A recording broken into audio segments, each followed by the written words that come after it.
Mahasiswa Universitas Terbuka, hari ini kita akan mempelajari tentang apa yang sudah Anda pelajari pada bagian lain di modul ini. Pada modul ini Anda mempelajari metode-metode penilaian. Nah, sekarang yang jadi masalah adalah metode mana yang paling baik. Ketika Anda sudah mempelajari keempat-empatnya, maka pertanyaannya adalah mana metode yang terbaik.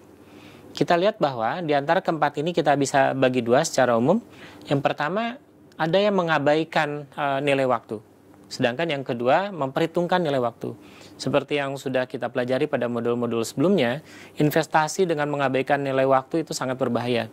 Oleh karena itu tentu, secara tidak langsung kita akan mengatakan bahwa metode yang mengabaikan penilaian waktu ini bisa kita kurangkan atau kita tidak lakukan di dalam penilaian investasi kita, yaitu average rate of return dan payback period.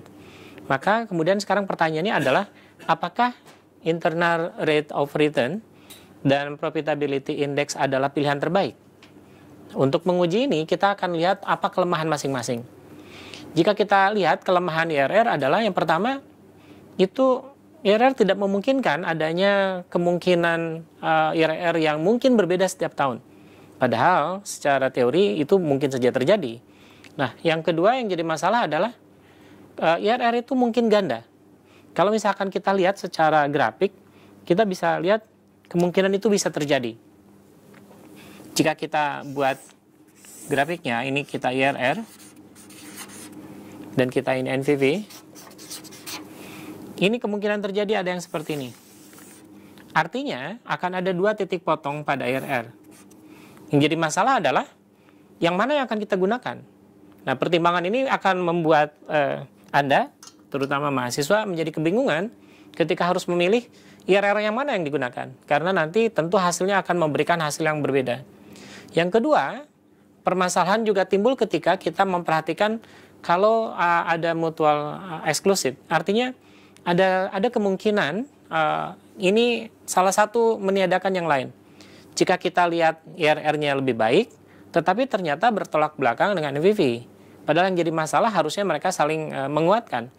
Yang keempat adalah apakah tingkat bunga tersebut yang dibicarakan itu merupakan tingkat bunga meminjam atau menabung. Ini juga tidak ada kejelasan. Berikutnya adalah tentang bagaimana kelemahan metode pada profitability index.